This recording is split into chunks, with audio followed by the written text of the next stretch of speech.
you're just turning 40? Yes. And you've been running your business for 15 years. Who are you when nobody is watching you? So what was growing up like for young Mary? I think when you're passionate about something, regardless of the pain, you would endure it and make sure you achieve what you really set your mind to achieve. Yeah.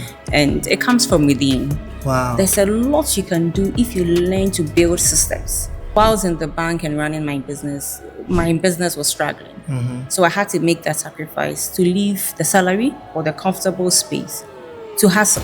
Apart from what I studied working with my mother from age 9 on the street selling, Zenith Bank also shaped me. What kind of things were you selling? Everything you can think of, because the capital wasn't much. Before we jump into the conversation, I wanted to take this opportunity to thank you for supporting and deciding to watch this episode. But now I have a favor. Subscribe to the channel. Subscribing to the channel helps me and the entire Masterminds team to continue bringing you wonderful conversations and episodes that bring you closer to being the mastermind you deserve to be. So join the community.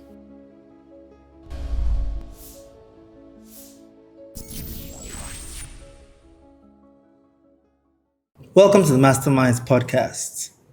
As always, your awesome guide on this amazing journey to sharpening your most powerful tool, your mind. Over here, we like to talk to people who have been able to use their abilities, especially the one up here, to create an amazing life for them. And hopefully their stories can help transform your life into what you've been dreaming about. Today, I'm talking to a superwoman. Just from the conversation we're having right now, from what she's achieved, like in her businesses, to what she's achieving in her personal life, to how she looks so amazing at this age, this young age. 4 children. How? 4 children and you look like this, and you've been running 2 businesses for over 15 years. Yeah. Please help me welcome Mary Awuku. How are you doing? I'm well. Doing very well. Your profile was impressive before meeting you. Thank you. But meeting you and talking to you, I'm even more impressed. Thank you. Before I even dive into my questions, now I want to know, how are you juggling all this at the same time? I think when you're passionate about something, regardless of the pain, you would endure it and make sure you achieve what you really set your mind to achieve. Yeah. And it comes from within. I always say that you don't wait for somebody to tell you what to do if you really know what you're about. Yeah. So that has been my drive. I know what I want to have, what I want to achieve. I set my mind to it and I keep going. Congratulations. You're doing an amazing job. Thank you. Okay, let's get into it. I always like to start by trying to understand the kind of mindset you had as a kid. What happened to you when you were growing up to help you develop the mindset to make you succeed the way that you have? So what was growing up like for Mary, for young Mary? I'm not too comfortable, but I've grown to understand that behind the uncomfortable situation is where the success lies. Yeah. If you want to be comfortable, you will not really achieve much. But the pain, growing in a house where the father was basically the main breadwinner, and so all the children had to devise strategies to support him, including my uneducated mother, who was selling. So the small selling after school in the neighborhood was what actually built that entrepreneurial skills that I'm using today. Okay. So life wasn't comfortable, but now... So what kind of things were you selling? Everything you can think of, because the capital wasn't much. Yeah. So small money that was given my mother to sort of cater for the house. And what I saw in her was how she could multiply anything you give her, funds. So if you're giving her 100 CDs, she has to be able to create 200 CDs out of it. Yes. And so she would buy cassava, it could be plantain, it could be fruits. So I'll go to Agbegbelushi actually and go and buy fruits, low cost, and come and sell them and multiply that funds. Yeah. And that is how bit by bit we all learned how to trade. Nice. So that's how come you started very young, because very young. You mentioned you're just turning 40. Yes. And you've been running your business for 15 years. Let's talk before you started running your business. You mentioned you worked at Zenith Bank. I worked at Zenith Bank. What was that like? I was at the customer service unit where we were trained how to relate with people, how to create a very pleasant environment for customers. Okay. To work with speed, because when you're working with the Nigerians, no excuses. Yeah. You move with speed. You have to be able to meet your targets and all that. So apart from what I studied working with my mother from age 9 on the street selling, Zenith Bank also shaped me. And I think that wherever we find ourselves, whoever we are working for, whatever organization, we need to tap into it. There's a lot we learn around us every day. Yeah. If you put your mind to it, you see that somebody or something is teaching you a lesson that you can live with for the rest of your life. Nice. It can either have a positive impact on you or a negative impact. So we should be selective who we want to roll with, where we want to find ourselves, because it leaves a lasting impression and impact on you. Very, very nice. Yeah. But how are you able to make the switch? A lot of people get comfortable working and getting salaries. Very relaxing. How are you able to switch from that to starting your own business? It's finding your purpose. Okay. And for me, I think I got very comfortable with working in the bank. And I haven't really liked comfort. It's quite weird, but any space where I realize it's becoming too normal or too comfortable, I try to create something more difficult for myself. You look for problems for yourself. I look for problems for myself. And looking at how I grew up, where, as I said, 9 years you're on the streets at that young age, and you would go out, you sell, you have to clear whatever you have on your tray before you come back. So that was very challenging. During my undergrad, no funds coming from home. You have to figure yourself out. I paid my fees for 4 years. That is difficult. So when you go and sit in an office where you open accounts, you're dealing with customers, you get salary, it got boring after a while. Yeah. And then I challenged myself again to start something for myself. And the cleaning idea came because I love to work. I did a lot of house chores. Okay. So I don't know whether that is where the birth of the cleaning idea idea came came from. But I started with that. And now we have multiple businesses out of that passion to do something. We have multiple businesses, created several jobs. And so how did you start? Did you start as like a side hustle while you were working, or did you just go straight and say, I'm doing this? I had other side hustles whilst in the bank. I started a coastal business at Mile 7. Okay. I had a courier business as well. Nice. But one thing I learned is combining working full-time for someone with your own idea. There's always a conflict. Yeah. You can't do both right. Yeah. One will suffer. Gets to a point you have to choose. Exactly. So I had to choose because whilst in the bank and running my business was struggling. So I had to make that sacrifice to leave the salary or the comfortable space to hustle. And here we are today. It's paid off. I've never regretted that decision to start my own thing. And even though it was challenging from the beginning, because nothing good will come easy.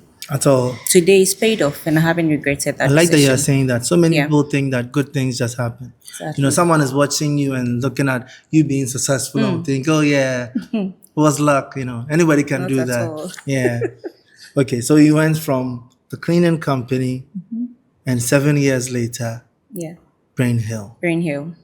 How did that come about? Brain Hill was an idea that I wrote down during my MBA program. Okay. Somewhere 2011. And I started the school 2018. Okay. So it took about 7 years for me to bring into practice an academic project work. Yeah. So was to come up with an idea that would support people. So I looked into education. And at that time, there wasn't any school that was running the kind of idea that I came up with while I was in school. And this was a school that is purposely for working class. So, of course, a school is supposed to provide educational benefit to children, develop them. But I was looking at schools that would look at working hours of parents. And most schools would start around 7 a.m. And most of them still do, even today. Yeah. And would close around 3 p.m. And you would have to pick up your child by 4, latest by 5. But if you are closing from work as a parent at 5, How Who do you would pick up pick your up your child? child for Yeah. you? So I came up with a system that would work from 6 a.m. because people that are rushing out of their residential areas into the workspaces, and because of traffic, Yeah. they would need a school that would take their children early. So that's what gave birth to Brain Hill, which is gave birth to 6 a.m. to 8 p.m. and still is the school Wow, that 6 a.m. to 6 8 a.m. to p.m. 8 p.m. You're not joking when you say you look at for all. trouble for I yourself. look for trouble. So the spaces that are uncomfortable, because handling these kids for that long hours is Yeah. full of risk. How do you manage You know. that? Do you have like a double shift system? Yeah, that is the uniqueness and the hidden strategy to how we do our things. Okay. But staff are very comfortable. We ensure that nobody works beyond the 8 hours. Okay. And even if you do, we have a way of taking care of you such that you don't even feel the pain. And it has worked for us for the past 8 years. Wow. Yeah. That's really good. I feel sometimes a lot of business owners don't think about the needs of their customers. Yeah. So the fact that you actually looked at when parents leave to when they are returning home is very admirable. That's it. I always wondered because you have a regular job. Yeah. Your boss is not going to allow you to leave the house at the workplace at 3 to go pick up your child. Yeah. So that's the competitive advantage that any business you're running. If you're doing exactly what everybody does, Yeah. how would the customer identify you and choose you? What's unique So about something you? should be unique about your service. Yeah. And that is what will bring the attraction. You studied both psychology and then organizational psychology. Yes. Do you think the combination of those two has shaped the way you came up with these business ideas? Yes. So I have an MBA in entrepreneurial management. Okay. And then I have an MPhil in industrial psychology. Nice. So it's like understanding the science behind business, basically. So you're not just going into business to do what everybody does, Yeah. but you're understanding how people think, how people behave. Yeah. So from your customers to your employees to whoever is a stakeholder in the business you're doing, you need to look beyond the surface to be able to decode certain things to help you to build certain strategies around them. So it's you are ahead of them in their Yeah. thinking, and that's the industrial psychology bit of what I studied here. I noticed one thing when you were talking. You kept mentioning a word I really like: purpose. Yeah. Purpose. How much do you believe in purpose? It's everything that defines you, everything that would direct you on what path to take. Okay. So what people might not really do, which is very bad, is sit down and reflect on yourself, even when it comes to your self-development. Who are you and how far do you want to go? Where Yeah. do you want to go? When it comes to your business, what is the purpose of your business? As I talked about, what makes you unique as a business? So purpose is very key. So is that what led you to start motivational speaking and the like? Yes, I felt with all that I had experienced, we mostly would think about what we would gain, what you're taking from the world, whether material or how you feel is always what we take. Yeah. But it should get to a time in your life where you'd also give back to people. And I feel that I have reached that stage in life where all the experiences that I've gathered over the years, from family, from religious places I have been, because I'm very religious, and from the work that I do, right, from working with the bank and doing my own thing, we gather so much that we need to begin to give back Yeah. to society. And that's, for me, I feel is my main purpose. And so when I look back, and like I said, it wasn't easy, but now I have come to appreciate it because it is serving a purpose in the lives of those who are struggling today. And so I have different things I do to support the youth, to support people in business, to support women. And I feel there's a lot of satisfaction in doing that. Yeah. Giving somebody hope for where they are in the future that they can also acquire for themselves. One of the most difficult things to do in financial planning is saving and investing towards a big goal. Now, let me tell you my secret that I used to overcome this challenge. I started to do small top-ups consistently on Achieve by Petra to save and invest towards my bigger financial goal. For instance, when I decided to come and shoot Masterminds in South Africa, I decided to top up daily, weekly, anything that I could until I raised enough to afford my tickets, my hotel, everything to bring this podcast to you from South Africa. So if you're like me and you want to overcome this challenge of saving and investing towards a big goal, use Achieve by Petra. The link is in the description. The fact that you are impacting somebody's life. Yeah.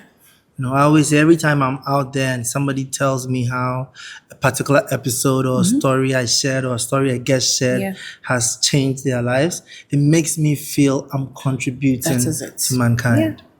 Yeah. Okay. But I read that FacilityPro is now a multinational. Please talk to me about that. Most people aren't able to take their business even out of their neighborhood. Yeah. How have you been able to do that?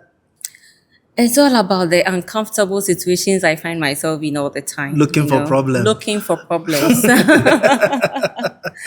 So FacilityPro, after about 10 years of being in Ghana, decided to move to Togo. Okay. As the closest country to Ghana.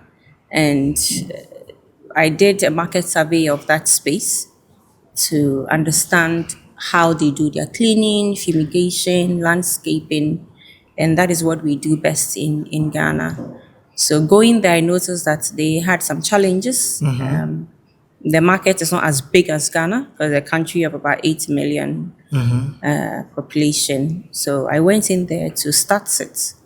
And even though there is a language barrier, for me, it's exciting when I see a problem. I was going to ask how you overcame that language barrier. So I do speak a bit of French. Okay. I did French in senior high school. And I did a lot of self-learning, and I still do. Speak some French. Shock my people. The only French I remember is the usual comment ça va and stuff. So, je suis content pour venir ici. Merci pour l'opportunité pour parler avec toi. Let me pretend I understood everything she just said. I heard the boo boo boo boo boo. Interesting. Okay, and then with Brain Hill too, within it's been what, 8 years of operations? And now you have 3 I have 3 campuses, about to do a 4th one. Wow, you really are a superwoman. Like, I am super impressed, Thank you. Running multiple companies, multiple branches of your companies, and then still managing for, how old are your 4 kids? The first is 11. Okay. And the last is 3. Interesting. So 11, 9, 7, 3. Wow. That's a lot of trouble. So you are looking for trouble. I want trouble. Now you have plenty. Does that motivate you? Do you feel that overcoming challenges keeps driving you? It excites me. It makes me feel alive. Yeah. I like the adrenaline rush when you have to do something and you panic naturally. The body would give you some panic, but going beyond that, the excitement behind the panic moment is very, very nice. Yeah. I wish people would try it all the time. Have you ever met a situation that you felt, okay, this is too challenging? I can't, no. I won't say that. Okay. But it's too challenging, yes. And I don't know whether it's just me, but I think quite a lot of people who have achieved so much also get excited with the challenge. Yeah. And as I say, we always say high risk, high reward, right? Yep. And so, yes, it will be a calculated risk because, as I said, I have studied the science behind a lot of things I do in dealing with people. And so you would have to sit down and really decide and calculate how you would overcome that challenge. Yeah. So that you don't just take a risk and lose money or resources, whatever it is, whether your time or anything. So it becomes a calculated risk. A calculated risk. And then when you're able to break it, you would enjoy it. So from all the things that you've done, like from corporate space to running multiple businesses to your kids to different countries, one theme that I hear throughout is leadership. Yeah. So what are your thoughts on the right way to be a leader? Leadership is something that if we're able to understand it well, you realize it is basically service. Leadership is service. I like that. And there are moments in the lives of a leader that you would have to take bold decisions that might not be too popular, but necessary. And so as a leader, you need to look at the bigger picture. In my companies, I always tell people that I would take decisions for the business survival, not for an individual's benefit, not even for my benefit. So a leader should look at decisions that would sustain the business, sustain your family, sustain whoever you are leading, and not just for people's admiration or what would excite people. You don't have to necessarily be a popular leader, but a leader that leads with purpose, that leads people with purpose. Purpose is back again. Yeah. And I like that. So that means you always have to look out for people's interests. That's it. And not just their wants. Exactly. A lot of leaders fall to either side too much. They either try to please the people they're leading too much, or they try to be so strict and not caring, thinking that's the way to lead. But you will crush. You crush. When you put interest first, when you always, and especially the interest of the many. And not just the few. Not just for you, not just for an individual, but the greater good. That's it. But did you face any challenges, especially being a female leader? Did you face any challenges where people underestimated you because they felt, a woman can't do this, a woman can't do that? I still do. Okay. So it's not really about the past. I still do. But sometimes you go to places, until you speak, you might not really appreciate, I quite remember a situation where my company, a facility management company, won a contract with an organization. And when you go into our profile and what we've done, the clients we have, you'll be very convinced. So all my procurement team and then my operations team, general manager, they went through to win this contract. So I was supposed to go and sign some documentation with the client. Okay. So when I got in the office of the director, a female, quite surprised, and she was like, "Oh, by you, what clinic can you do? What clinic can you do?" They said Miss Ghana or something. And you see, you don't underestimate people based on looks, and that's mostly what people do. And if you're a woman, sometimes they might feel your kids might not give you the time to do it. And so people might prevent a woman from being in certain leadership position. Recently, I've noticed that a lot of financial institutions and the telcos are working with women leaders more. You have a lot of CEOs who are now women. I think the value and the capability of women is gradually coming out. Yeah, starting to show more. It's starting to show. I think the bias is starting to reduce, so people are watching closer now. Exactly. And I think women move with a lot of passion and drive, are more resilient to take certain challenges, even than men. True. Yeah. And I think also because of women's empathy, it makes a lot of women lead, like how you're talking about caring about people's interests. Exactly. I always say that men are result-oriented, women are process-oriented. Sometimes result-oriented is good, it gets you where you want to go, but process-oriented is what builds systems. Exactly. And when you're trying to scale, it's all about building systems. That's it. People are starting to see the benefit. I always say, when you have the combination of the two, when you have those who are result-oriented plus those who are process-oriented, then you build a real system that gets you there the right way. Exactly. Exactly. Interesting. Okay, but one thing I've heard you talk about is personal responsibility. Taking away even leadership, leading yourself. What type of mindset do you think people need to have to be able to own that personal responsibility? You need to be able to challenge yourself. Okay. If you want to be more responsible as a leader, do you open up yourself for even assessment? And for me as a leader, there are moments where I allow my managers to even assess me. Are you a right leader? Are you doing things right? Do you seek the opinions of others? Or it's always about you and what you want to do? It's about the self. And if you're not careful, ego will set in. If it's all about you have to be able to understand where you're going and look at the bigger picture to be able to achieve more even as a leader. Okay. Yeah. So that means more of like introspection, more Yeah. of figuring out what you're doing right, Yeah. what you're doing wrong. You know, I keep preaching that the victim mindset is too much these days.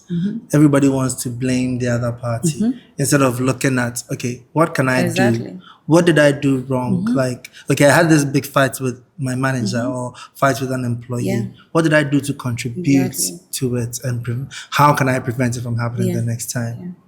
I remember in my training, helping people with business strategies and all. Yeah. There are moments where you realize that people think, or the CEOs or entrepreneurs will think, it's always about the employees. But sometimes you, the leader, could be at fault. Yeah. So you need to be able to check that, because people react based on how they feel around you. Yeah. And so you need to be able to check that as a leader.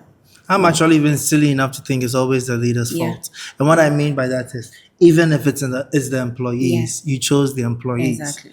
And we've seen leaders who can even choose the wrong employees, but And train transform them, them. Yeah. to become better. Yeah. I say when you're running a company and you want it to be a well-oiled machine, it's one of two things. Either you have money to hire the best and only the best, which means you have to work hard enough to earn that money, Exactly. or you build a training system so train that them. anybody who comes in your business, Yeah. you can train them to be better. Yeah. Let's talk Perfect. about Yes She Can Foundation. Please explain what's Yes She Can, and why not Yes You Can? Me too, I can. I've got that question, that who empowers the boys? Oh, boys' lives matter. Everyday women empowerment. But what you're doing is also empowering both, gender. I think we should, Yes She Can has come to support women. Okay. And for me, I feel I understand the female perspective more because of what I have gone through. Okay. You know, from a challenging situation, what are the options? What can I do as a young lady from a poor home? How do I survive? As a mother, how do I survive? As you were asking, how do you juggle it as a mother, Yeah. still educating yourself? So I understand it from a woman's perspective more. And that is why I brought the Yes She Can Foundation, to let people know that regardless of where you're from, you can always get to where you want to go. And I have used this foundation to speak on various platforms, from senior high schools to tertiary institutions, to give people hope for the future, where I share not just my story, but I create platform for other accomplished women to also speak to these young women Okay. in different ways, from marriage to education to even finding their purpose, and even religion, identifying that we need a supreme being to take us there. So a program that we do in the senior high school is called Yes She Can Worship. Okay. So it comes in the form of a worship program where we bring in artists to create that atmosphere of worship Okay. for God to speak to them. Because I got the calling at a very young age in senior high school. When you say the calling, That is the thing. which call? The missed call one or the?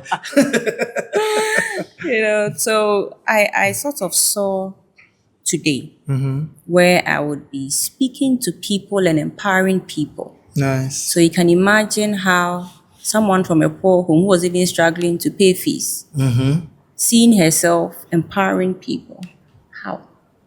So that is why we shouldn't blame God for any situation we find ourselves in. It could be a moment to prepare you for a bigger picture someday. Yeah. And so he says in every situation, we should give him thanks, because there is a purpose for what you are going through. I think so many people are just not understanding the fact that the suffering and the pain is a part of the journey. Exactly. You know, trying to wish it away, praying it doesn't come, that actually takes away your destiny. Yeah. It takes away what you could become. it. There's nothing good I've achieved in this life Yeah. that didn't come with a lot of pain, you know. Even as I'm shooting Masterminds right now, it comes with a lot of stress and a Yeah. lot of pain. So I've actually come to sort of expect it, that If I'm not going through pain and doing something, it's probably not going to work. You see, so you're just like me. You don't like comfort. I like trouble. I feel guilty Yeah. when I'm resting. Mind, there's a bit of a curse, You see. If I'm rested, I can say I'm taking a day off. I'm tired. I'm going to rest. 2 hours in the day, I'm like, I'm finding something to do. I think that's the mindset of a lot of successful people. yeah, We like to move. We like to keep pushing the wheel. And it's out of that we transform lives. Because if I had relaxed in the bank, all the jobs created today, Yeah. I always say, where would they have been? exactly. Parents that really needed the 6 a.m. to 8 p.m., who would have served them? Yeah, So we just need to move. When the ideas come, let's not give excuses. Let's not choose comforts over success. Let's just keep moving. because if you really think about it, as far as we know, we are only here once. Exactly. So Yeah. while I'm here, I might as well make the most of it. I don't want any second of my life to be wasted. Yeah. I have to live hard, work hard, enjoy hard, like make sure I am taking advantage of God's graces that He gave me, or That's else it. then why was I Exactly. given it? And I like the personal responsibility you're taking, that if you hadn't done this, who is going to do it? That's it. People sit at home, they get an idea, and they're like, oh, someone else will do it. Who Who do it? will do it? Every great person who achieved big things dared to do it. They had the audacity To start. to start. So what's the difference between you and that person? Yeah. The only difference is you aren't starting, or you started and you gave up because there was pain. Somebody is watching you sitting there looking so good and talking in such a relaxed manner about your multiple businesses, and they don't know the The pain. suffering. Yeah. There are moments where we cry, we see that things are not really happening the way we want it to happen. Yeah. We go into the room, we cry, we come back, we clean all the tears, and then we put ourselves back together. It's very Exactly. normal. So whatever pain that I feel someone is going through, no complaints, because we've all been there. And there are moments where bigger challenges would even take us back there. Yes. It never stops. That's not your last pain. Yeah, exactly. You'll keep, it's like life keeps increasing the pain. When your That's it. threshold goes higher, then It the goes pain too higher. will go higher as That's well. it. Interesting. But I'm still baffled that you've been able to combine all these different roles. Like, Yeah. tell me, what's your system? Okay, let me ask, what's a usual day like in the life of Mary? When I'm out of bed, I start with the spiritual and then physical, Okay. because it is the physical body that you need strong to be able to achieve all the things that you set your mind to achieve. Yeah. And so you cannot be an unhealthy body and expect to do all the things we do. So Okay. we need to check what we eat, and when we eat what we eat, and then how fit we are, physically. And then I start my day with my kids around 5. Okay. Get them out of bed, prepare them for school. Either they go with me or they move with the driver, depending on what I have to do at home. Okay. And then it continues like that. Bedtime is around 9 p.m. because I need to start my Get day ready at 3. 3 Yes. a.m. Mm-hmm. Yeah. Interesting. That is the most complex I have ever heard. I feel so proud when I do my 5 a.m. routine. Yeah. And now I've met a 3 a.m. routine. Hey, but sleeping at 9 I can't. That's it. So you sleep late. Yeah. If you sleep late, then it's fine. Yeah. So like I said, we cannot cheat nature. Yeah. The physical body is what is the tool through which we find our purpose. Yeah. We move to do what we have to do. So we can't cheat nature. Sleep well, eat well, because you need a combination of the two. Yeah. I really have to know, managing so many different businesses, back to managing kids and everything as Yeah. well. The only way you could have done this, aside being Superwoman, Yeah. is you must have amazing systems in place Perfect. to run things. Yeah. Talk to me about that. It's like you're saying, you need good structures. And most leaders that don't know how to delegate can't achieve more, Yeah. because you end up doing everything by yourself. Everything revolves around you. And you cannot grow as a business or even as a person with that. So at home, I have a help that supports with the children. So Okay. not to neglect your responsibility, you still need to find a way around it. But imagine if you have to be home to do the cooking, be home Yeah. to do the cleaning, be home to do the washing. There's very little you can do. Yeah. So 'Cause it's that's about a full-time job that too. is a full-time job. Yeah. So you need to learn to delegate. And I know a lot of women feel it is their role, and so they have to sit at home to do it. It limits your purpose. It limits how far you can go. I do that in combination with my education. I still school, like I said. Interesting. Done 2 masters, currently doing a PhD. Wow. There's a lot you can do if you learn to build systems. So within the organizations, I have a CEO who manages the 3 campuses. Okay. I have managers in key positions like HR, like you have procurement managers, compliance manager. There are different key positions that you need to fill. And these positions come as the business grows. So it is not advisable to have too many people in the organization right from the beginning. Yeah. You need to grow the business yourself. And as the demand comes, you fill in those key positions. They are not just coming to support you, but just to also add value. Because it's not every area you might be good at as a leader. You might be good strategically, you might not be good financially. So you need to have people to help you in those areas. And for me, that has helped. If a business revolves around you and everything you have to take the decision, then you're not a good leader. Yeah. You need to have systems in place so that even in your absence, whether in life or maybe physically there at that time, the business should still be able to move. This thing it hit me hard some years ago when I watched Vusi talk about Yeah. it. And then I even interviewed him and he explained it even further when he said, if you cannot vanish for 3 months from your business, then you are not an entrepreneur, you're self-employed. Exactly. Because Yeah. you're doing everything yourself. And that's why a lot of businesses aren't able to have generational growth. Exactly. Because it's the owner and CEO who's able to handle everything. Yeah. So the moment they leave, it all crumbles to the ground. That's it. And Please that's give me why- some tips. Right now, you're going to help me too. Give me some tips on how to create the systems. Because one of the biggest problems is delegating Yeah. when people can mess it up. Yeah. I know a lot of business owners who start on the, okay, I'm going to delegate. Yeah. Then they start giving tasks to people, they mess it up, and they're like, nah, let me just do it myself. Give me some tips for how to build a well-oiled machine of a system. Yeah. It starts from getting the people to understand the vision of the organization. Okay. You train them, they will get it. It started from you. So sometimes they kind of possess it. This is my business and I know where I'm going. Sit with them.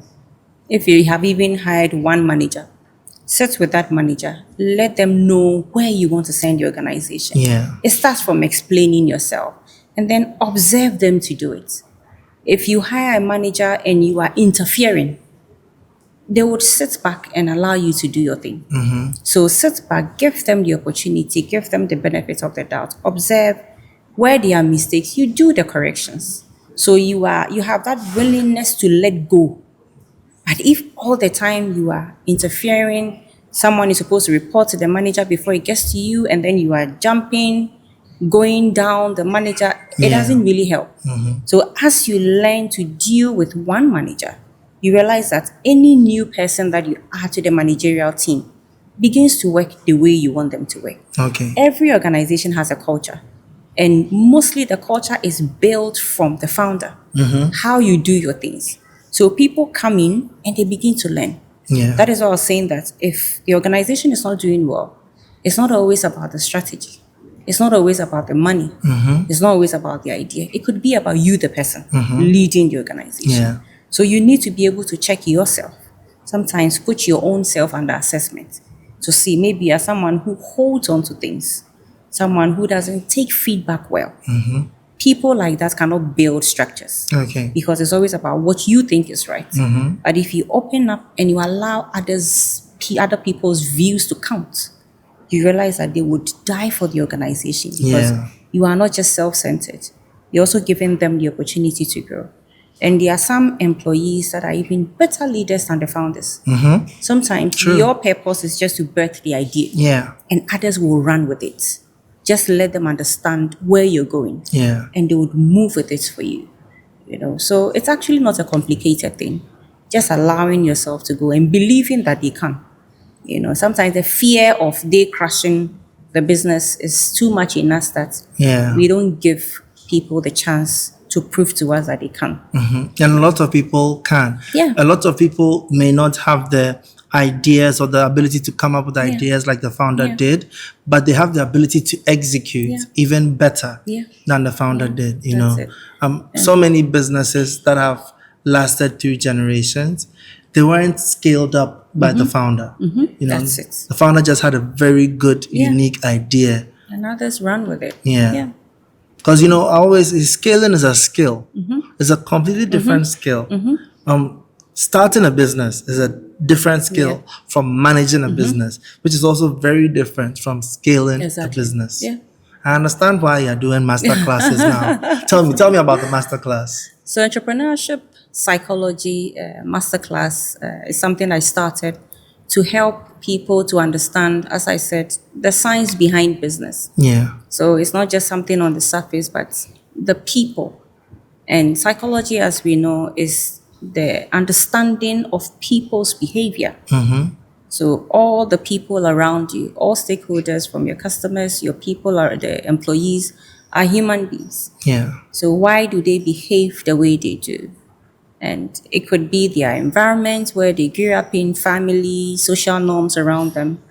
It could be their biology, their genes, their brain chemistry has an impact on how they behave. Yeah. So you don't go and get frustrated about somebody's behavior. But if you can understand that this person grew up in this area, and so that is why they are doing things the way they do. You, the leader, shouldn't get frustrated. Just calm down, understand it from that perspective, and see how you can pull them closer and understand to be able to change them gradually. Yeah. But sometimes we set a certain standard. So if you are not Just to be like behaving, this. just be like this. This is how I work, and so work the same way I work. But sometimes it's a gradual process. Probably they've been in an organization where things are very lenient, the leader was very laissez-faire, but you want things a bit rapid. So you need to gradually get them to change or unlearn what they have brought into your organization. So the masterclass opens people's minds to some of these thinking. Okay. For them to know why people do things the way they do, and strategies, the uniqueness, as we talked about. What is your competitive advantage? You don't just get up with an idea. You've seen that someone's restaurant is going well, and so you start your own. You have done my own. You've done your own without anything unique about it. So that is what we do to train people, especially young entrepreneurs.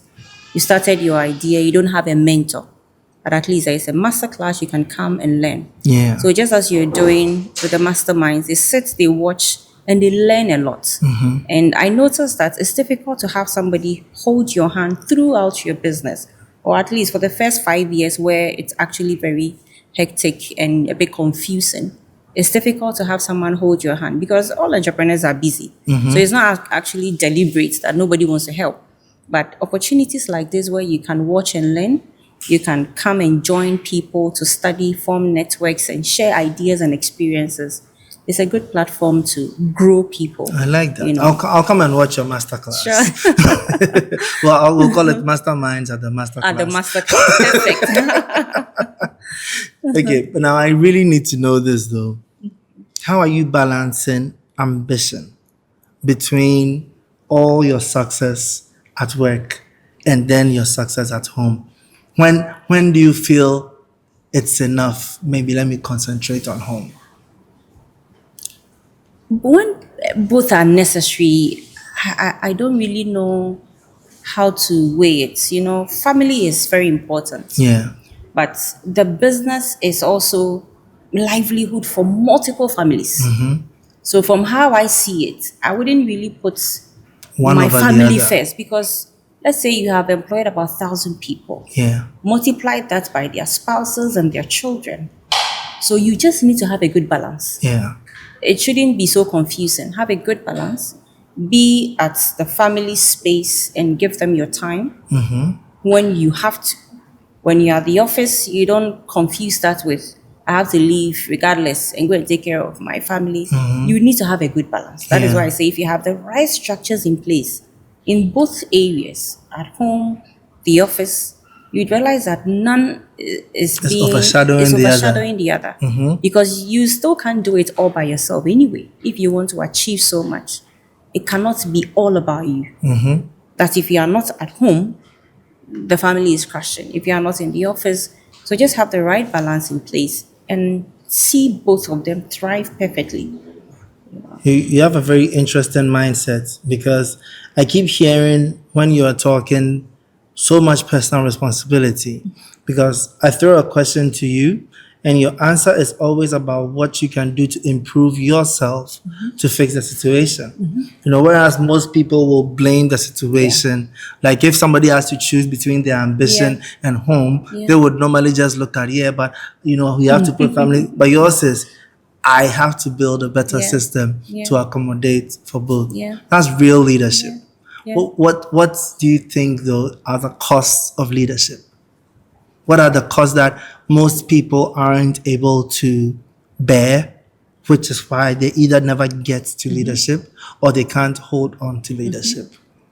I think when you put yourself first Okay. as a leader, you don't, if you put yourself first, it will crash. Yeah. People watch a lot. Your followers would watch. Is it yourself or it's about us? So people sabotage organizations or businesses or others based on how you behave. Yeah.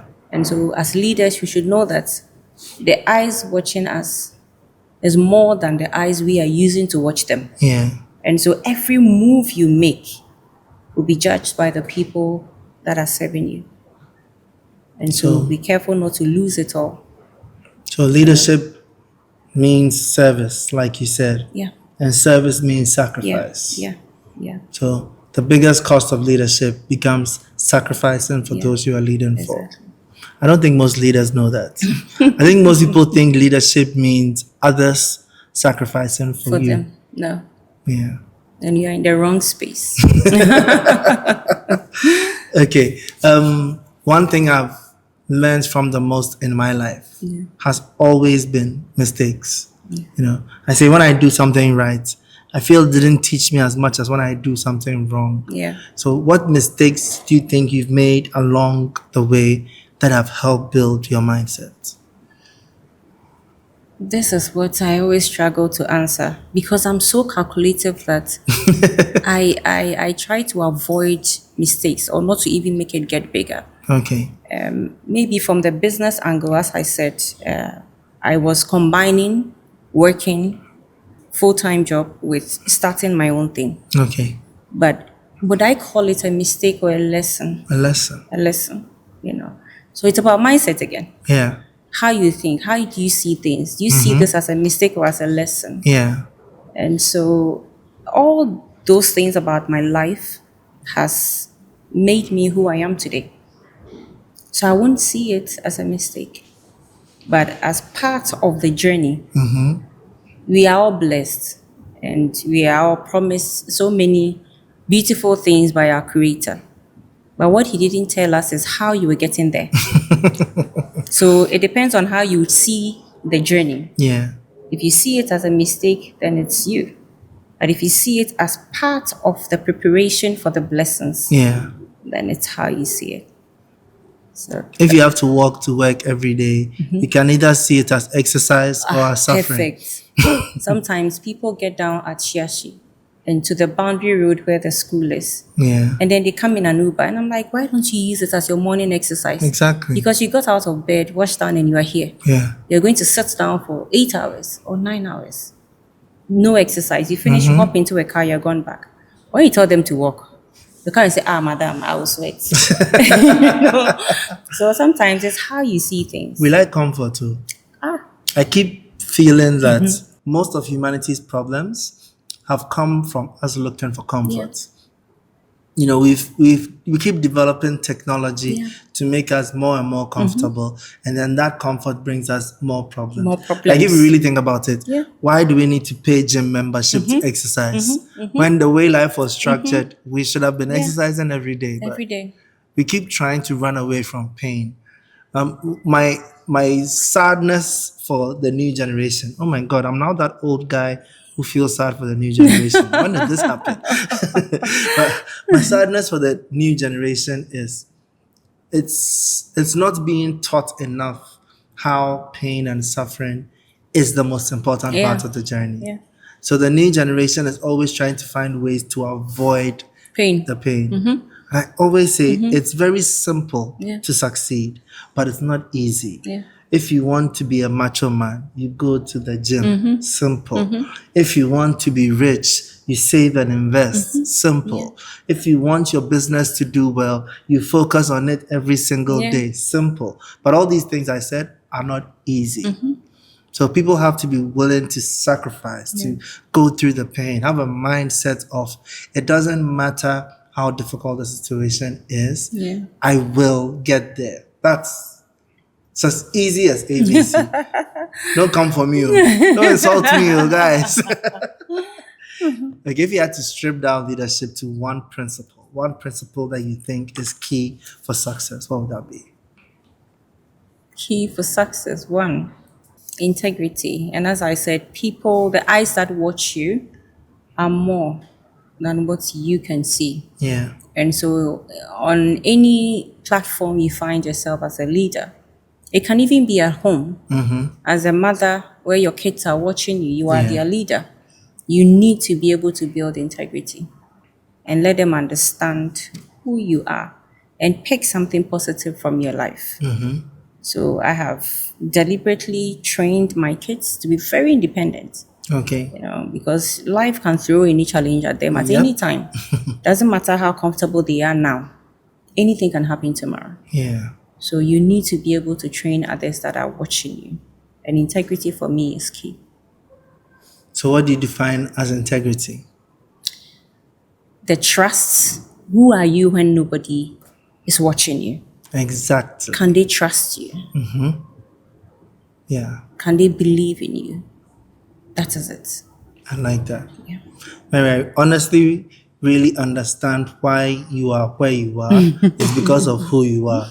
I really appreciate that. Do one thing for me. I want you to look in that camera and imagine you could stretch your hand and drop one mindset into the mind of the person watching you to take them closer to being a mastermind. What would that mindset be? What I would say is, don't put yourself first. Identify your purpose, regardless of the pain you will go through. Just do it because it's your purpose. We won't be here forever, but you need to leave a legacy for your children, for your organization, for anybody watching you. Leave an impact. Leave a mark in the lives of people. It's the smiles that we put on the faces of people that actually matter. It's not just what you benefit as an individual, but the multiple lives that we can transform if you're able to identify your purpose. Thank you so much. I really enjoyed this conversation. And once again, even if you don't know it, you are a superwoman, okay? Thank you. Keep going with the same courage, the same strength, and keep impacting so many lives. Thank you. Okay. I hope you watching have come one step closer to being the mastermind I know you were meant to be. Thank you for watching this episode. Now, the Mastermind's dream is about building a community of people who have the right mindset and are ready to take their success into their own hands. So do me this wonderful favor. Subscribe and share with anybody out there who you believe you want to see have the right mindset to succeed, so that together we can all become the masterminds we deserve to be.